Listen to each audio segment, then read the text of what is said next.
time for the Susan Taylor Podcast, where we discuss the yoga of mind, medicine, and healing.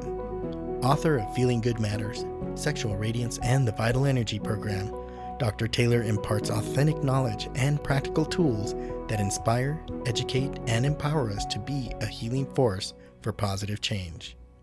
So join us and take your life and our planet to the next level.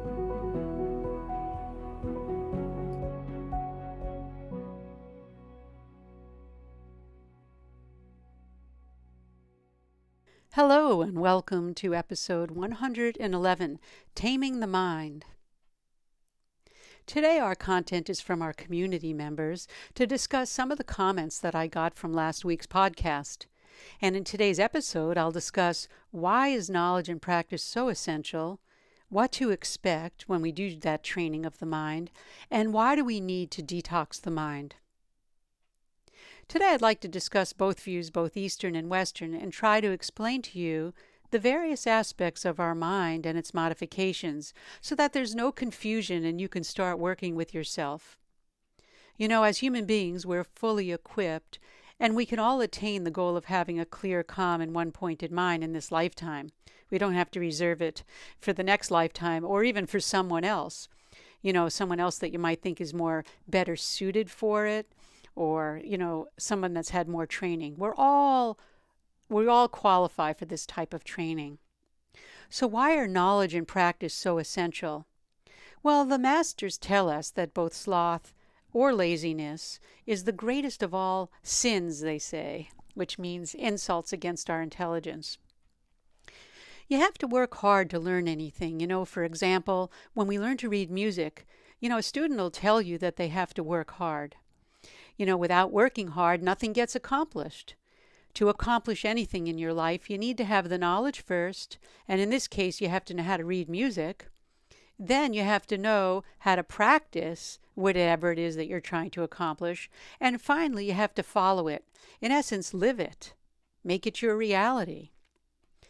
If you want to work with yourself, you should start practicing and watch your activities and not be trapped by losing the momentum that you need, which, you know, creates misery. And what happens is that misery and that feeling of depressed failure is really born out of inertia and laziness. So there are 3 important questions to ask yourself. And the first one I put together and I said the question is, have you made that decision that you want to do this? Because making a firm decision to enter in an unfamiliar zone sometimes can just take a little bit of prodding. The first question is, have you made your decision? The second, are you determined to work with yourself? You know, when you work with yourself, you are able to navigate the obstacles that may get in the way. And we want to navigate with equanimity. We always want to develop equanimity. So we don't get too discouraged. If not at all, we don't even want to get discouraged if things come in our way. So we have to be determined to work with ourselves. And the third question is, how long will it take? Well, you have to decide, how long are you willing to commit? You know, are you going to do 10 minutes a day in working with yourself? Half an hour, an hour? But we want to work in increments and have it in a real, clear, skillful, and systematic way. So when you make all those decisions, then what can you expect in the beginning? Well, we all know, and we're teaching meditation here for all these years, whenever you sit down and examine your mind, there is some image that comes in your mind. Now, this image that we see is within our own mind field, and that's called our imagination. You know, perhaps you're fixated on that imaginary whatever and feel unhappy. Whatever you've imagined, you're feeling, okay, this image is making me feel unhappy. And then that image will pass, and then when that one passes, another one comes along.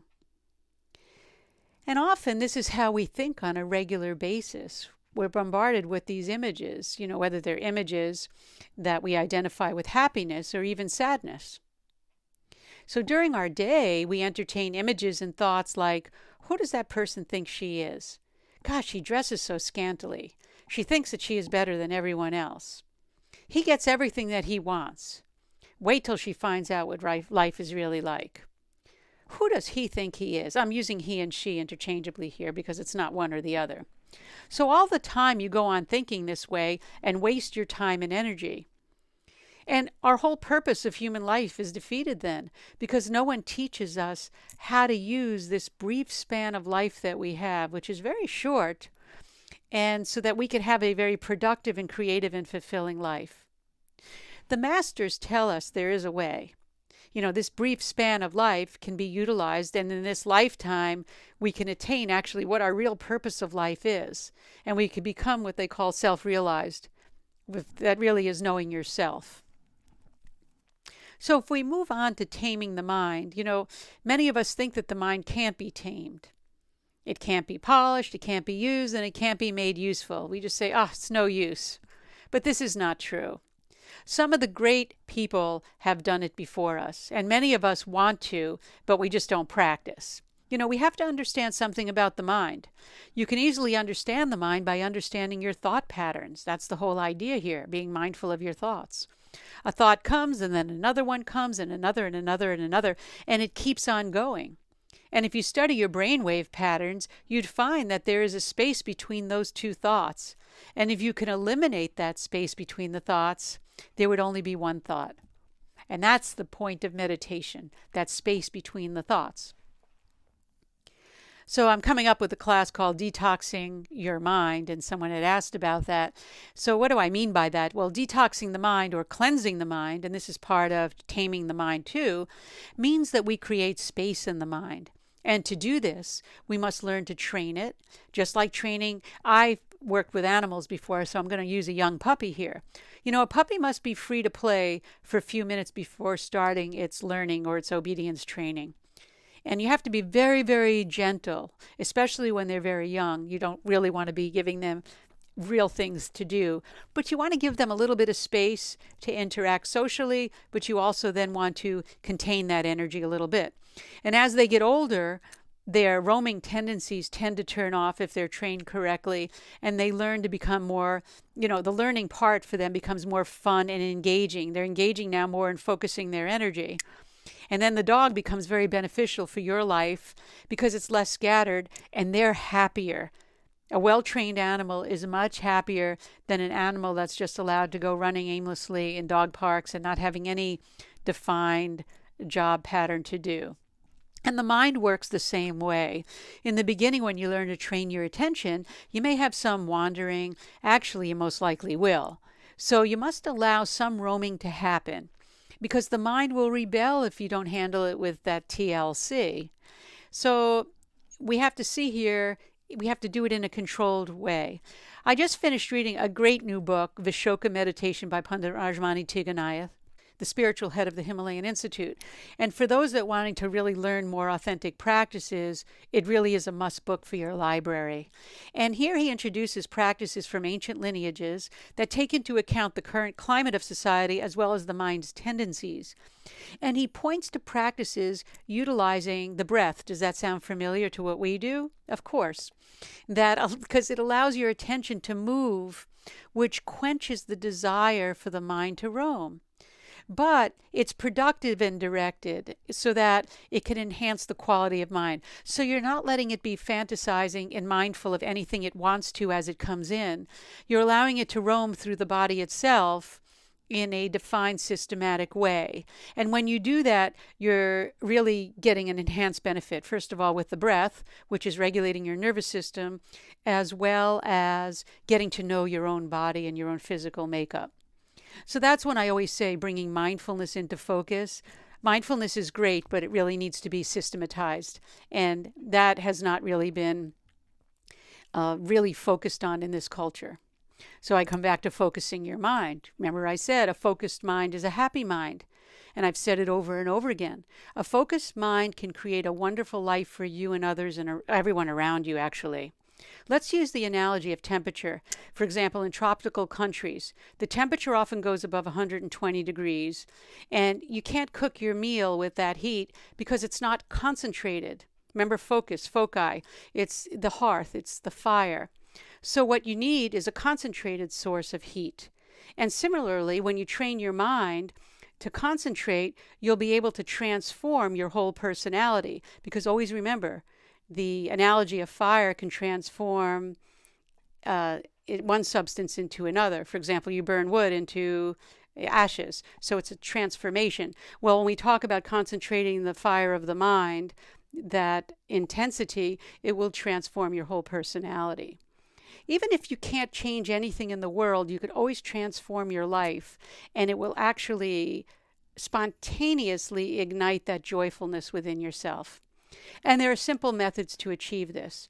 And what is that simple method? It's the school of meditation. The school of meditation says that if you meditate for a few days, even a few minutes every day, you'll not be sick. And that's called what we call prevention, right? I'm using illness as an example here since my work has always been about mind medicine and healing. And as many of you know that already. So I'm going to focus on that. There's research going on all over the world, research on cancer, stroke, heart disease. And we know prevention is always better than cure. Take an example of our endocrine system. The endocrine system is a collection of glands that produce hormones that actually regulate our metabolism, growth and development, tissue function, our sexual function, reproduction, sleep, mood, among other things. It's really creates the hormones, and hormones mean to move on, motion on. And these chain of glands, they secrete these hormones that I'm talking about into the bloodstream directly in and transport it to target tissues. So there's more than about, I'd say, 20 steroid hormones in the body, from cortisol, you've heard, through the stress response, cortisone, estrogen, progesterone, testosterone. And we tend to know a limited amount about these, but we're learning. But let's keep in mind here, how does this tie back to the mind? Well, when we control the endocrine system, then we have control over our physiology. But who controls the endocrine system? Ultimately, it's our mind. If the mind is put in a state of rest and relaxation through meditation, even the endocrine system can be controlled. Swami Rama, I believe it was in the 70s, demonstrated that the mind can create cancer and the mind is capable of dissolving cancer. And he did that at the Menninger laboratory. So Western science is learning to accept the power of the mind. When we look at the Eastern and Western view, they are pretty similar. We all have to find out the secret of polishing, taming, and learning to have that perfect control over the mind. Because the mind is the finest of all instruments. But only a small part of mind can be grabbed. Because the totality of the mind doesn't come under our conscious control very easily, all of it, because vast part of the mind remains unknown to us. And from the Western view, it was Freud that said, and there's many others that came to play, but Freud said something very definite. He said that the unknown part of the mind, when that's known, then you'll know all of the mind. So all Western psychologists did try to understand, or do try to understand, the mind, and so do the psychologists of the East. And whatever they say is science, and science is good. It's remarkable. But the interaction of East and West is the unconscious mind is like the iceberg, and we've all seen those pictures where it's hidden beneath the water, not known to us. And the tip of that iceberg that's floating above the water is called the conscious mind. And that's what everyone says, which is hidden, and that which is hidden is the unconscious mind. And when we really get closer, we find that it's not actually the mind at this point. It's a vast reservoir of all sorts of energy fields. If we look at the 4 characteristics of mind, we know that the mind roams around, and you do not really know what to do next. Many people close their eyes and they don't know what to do next. Mind will naturally run here and there. You always complain that the mind runs away. We've all heard that. I've even said that. But if you know the system of when I spoke about last week with the 4 functions of mind, the mind will not run away. If you're trying to prevent the mind from thinking and say, gosh, mind, stop thinking. Well, it's the dharma, the intrinsic nature of the mind to think. That's what the mind is for. It's a catalog of thinking and a series of thoughts. So when mind has a particular movement, because that's its nature, you should simply learn to guide that movement according to your order, what you request it to do. Like the puppy, right? You don't go and just scream at the puppy. And if you do, call me. I'll help you with some training. No, you want to guide that energy so that it happens. Or even a young child learning to walk, you want to guide them. You don't want to stop their progression of walking. And this is the way we control the mind. You want to simply learn to guide its movement. And don't think it's impossible. Think according to your plan in an organized way of thinking. Because keep in mind the characteristics that I'm going to talk about. The first one was the mind roams around. That's the first characteristic. The second one is the mind is a magician. Don't listen to your mind. You should learn to educate your mind gently and help yourself one day and have command over your mind. You should ask yourself, do you belong to your mind or does your mind belong to you? Now, if your mind belongs to you, you should learn to use it correctly. If your mind belongs to your neighbor, let your neighbor look after it. If my mind is constantly thinking of my neighbor or envious or jealous of my neighbor, it means that the mind belongs to your neighbor, not to you. So that's something to keep in mind as a little, whenever you're thinking something, say, whoa, where does that thought come? Is that the thought that belongs to the neighbor or does it belong to me? The third characteristic is mind is a great instrument and tool, and it can create your hell or heaven, literally. And it can run faster than the soul, for the soul is everywhere, but the mind does have limitations. But know it's a great instrument, and when you really learn to train it and bring it under your conscious control, you can be in a very joyous state all the time. And we also know that the mind is our inner instrument, and understanding the four prominent functions or limbs of the mind, then you understand it working as the inner instruments. And I went over that in the last podcast, or that last episode, 110, and you can go back and re-listen or listen to it if you haven't. And so that inner instrument of the four limbs, which I'll repeat, manas, buddhi, chitta, and ahamkara, all show, remember the spokes of the wheel, how that wheel, which is our body, and the hub is our center of being, it's our soul, how that allows us to go through life. So the four characteristic, the mind does roam indeed. It's a magician, it's a great instrument, and it has four functions. If we look at a practical application, we realize the tendencies of our mind, we can learn to acknowledge its tendencies, and then we can work patiently without judgment. And again, as I mentioned in the last podcast, when we know something about these four functions, then we know something about our mind. I also mentioned that the yogis know how to establish that coordination between those four different functions. Antakarana, remember the universal mind we're talking about here. There's no problem at all once we know those four functions.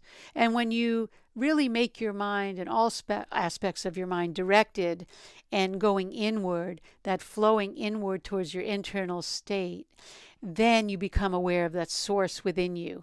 And that's where everything starts to unfold.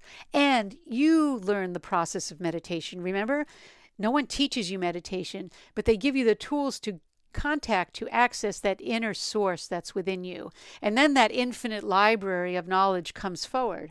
And that's where we learn from our own self. So what's happening today is that practice is missing from our daily life. And if we practice a little bit, we will get an experience.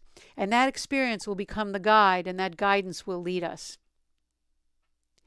And if we practice just a little and have that little bit of experience, we get that glimpse.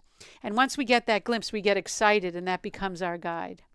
And if we become patient, and if we are patient with it, we can easily learn to scientifically explore that part of our mind, which is called our conscious mind. And as I always say, do your research. If you know somebody who may need to know about the topic of this self-empowerment, which we're doing, and meditation, which is so mainstream now, please share by sending a link from our YouTube videos. It would be a great help. And that brings us to the end of this episode, and you can access the Susan Taylor podcast each week on susantaylor.org, iTunes, YouTube, Stitcher, and other podcast platforms. And join us for behind-the-scenes commentary as well as Q&A for the episodes on YouTube. And until next time, remain calm, consciously aware, living in the moment. Thanks, and I'll see you next week.